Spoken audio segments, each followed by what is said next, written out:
So I put these dog cages by the fence to teach them to jump the fence.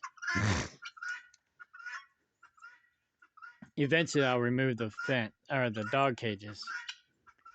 But basically, I want them to know that that's the way in and out of this yard. They got to go over. They can't go through. And once they figure that out, we'll be golden. Now remove them so predators can't do the same. But what I'm thinking about doing is putting a hog panel away from the fence, you know, a couple feet. They can't quite fly yet because all their flight feathers aren't in.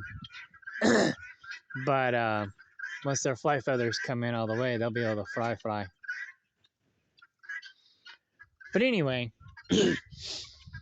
I'm thinking I'm gonna put a hog panel along here, about this far apart, maybe, from the fence.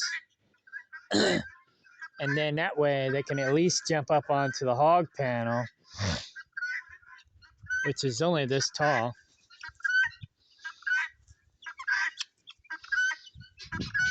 And then from there, jump up to the fence and jump over. So we'll see how that works.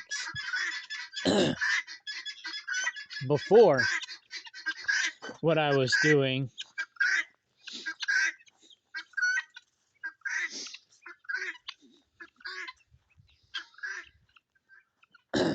was I was putting these lick tubs around the fence so they can jump on that and jump over.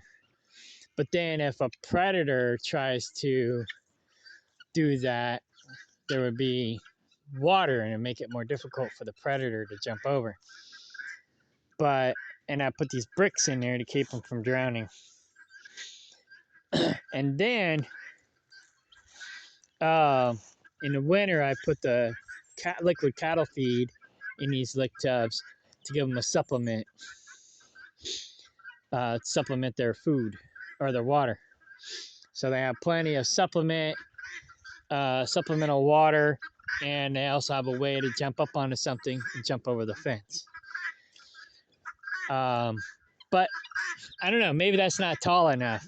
But the guineas don't seem to be as smart as chickens. So chickens jumped in and out of the yard, no problem. Guineas, they're a little bit more of a challenge. But we'll have chickens again soon too.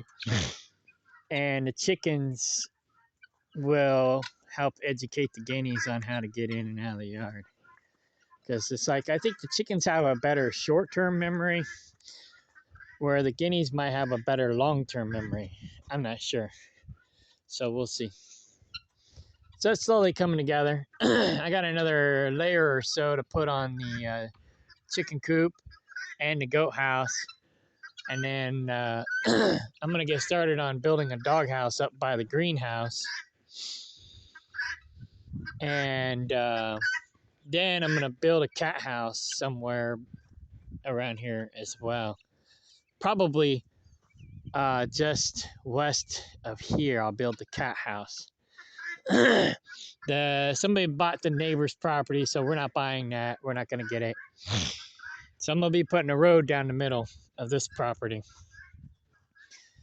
And basically where these T-posts are right here, it's pretty much the center of the property. So I'm going to map out 1 acre plots up all along the fence line from the front to the back. And then basically the center is going to be the road and the infrastructure.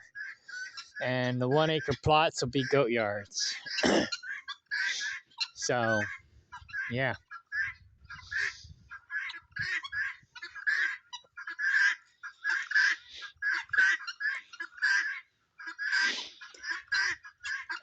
And then I'm going to get a bigger horse trailer than the one I got over there. I'm gonna get 3 of them and make mobile goat houses, and I'm gonna rotate them between the yards. But right now, I just got 2 yards. I need to get more yards and finish cleaning up all this garbage. But anyhow, this was going to be a garden. I think I'm going to turn it into an orchard instead. Right here where this little section. So the road will come down and tee right around here and go that way and that way. And then this was the kitchen community area when I had my sustainable community. It might still be a hangout area when we have guests, because we're talking about moving over here more permanent. And so we'll have our guests hangout spot here, kitchen, barbecue, whatever.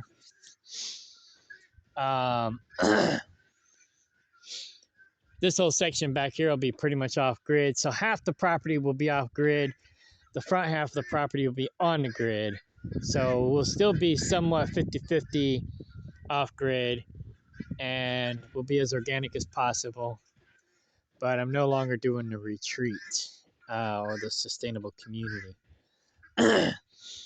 So when we do move over here, then we'll probably turn my Kaplinger property into a mini campground, and rent it out and use that as a source of income. And then we'll be over here farming more full time.